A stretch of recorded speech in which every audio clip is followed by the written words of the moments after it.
Bonjour, aujourd'hui je vais vous expliquer comment réaliser tous vos encadrements. Alors le matériau que je vous propose d'utiliser est atypique puisqu'il s'agit du carton. Je vais également vous expliquer donc pourquoi j'utilise ce matériau plutôt qu'un autre. Donc mais avant cela, je vais me présenter donc brièvement pour celles et ceux qui ne me connaissent pas.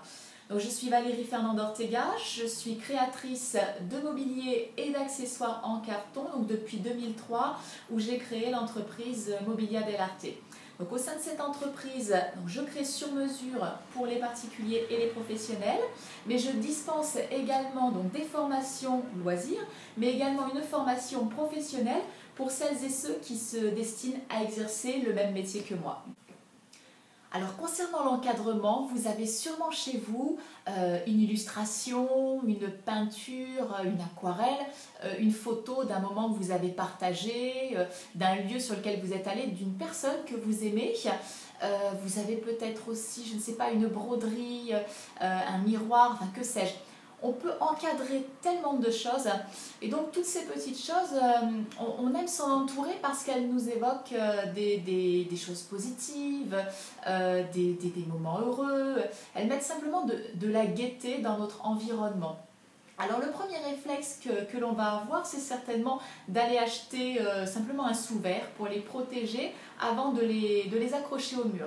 Alors bon, on l'accroche au mur, on prend du recul et on est forcé de constater que l'esthétique n'y est pas. Hein, honnêtement, ça ne le fait pas. Deuxième problème que vous avez peut-être rencontré avec ces sous-verres, c'est qu'ils ont des dimensions standards. Et donc du coup, vous avez peut-être été obligé de redécouper votre photo. Alors, je ne sais pas vous, mais moi, je n'arrive pas à me résoudre à découper une photo. J'ai l'impression de l'amputer, de la casser. Voilà, c'est plus la même, ce n'est plus ma photo.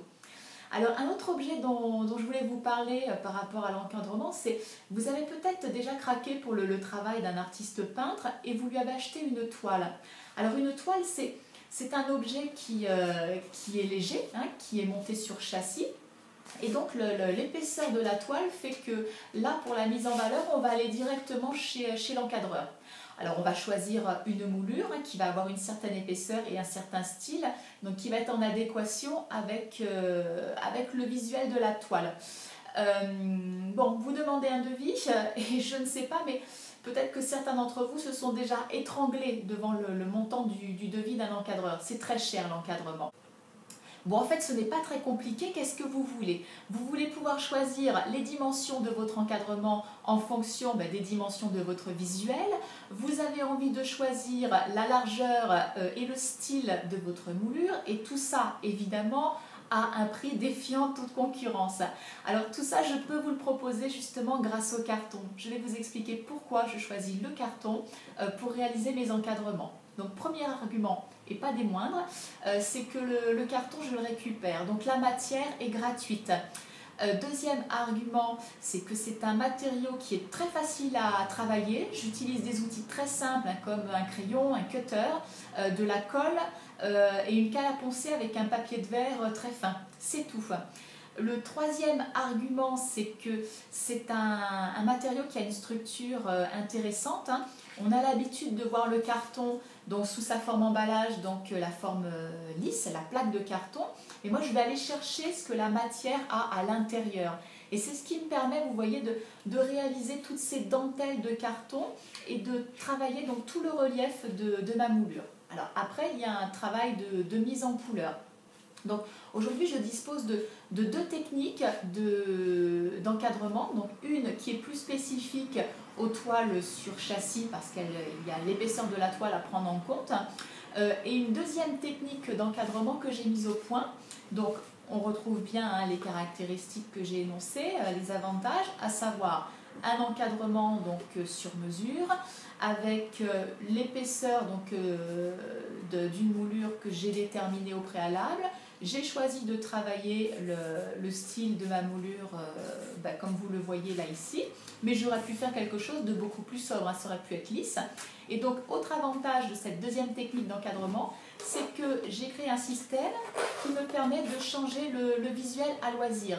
Ce qui veut dire que si j'ai une série de photos, une série de cartes postales, je peux créer mon encadrement par rapport aux dimensions de cette série et je vais pouvoir changer mon visuel autant que je le désire. Alors c'est un objet qui est assez sympathique parce qu'en fait, si vous avez envie de faire un petit cadeau, vous pouvez faire un tirage photo d'un moment que vous avez partagé avec quelqu'un.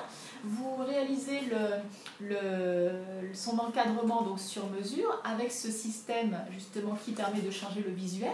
Vous l'offrez à la personne, c'est un double cadeau parce que vous lui offrez donc un rappel de ce moment que vous avez vécu, que vous avez apprécié ensemble, mais vous lui offrez également un encadrement dans lequel elle pourra finalement mettre le visuel, la photo de son choix. Voilà, alors si vous avez envie de vous lancer, si vous avez envie d'en savoir un peu plus sur mes deux techniques d'encadrement, je vous invite à renseigner dans le formulaire en dessous votre prénom et votre email et je vous retrouve de l'autre côté dans une deuxième vidéo.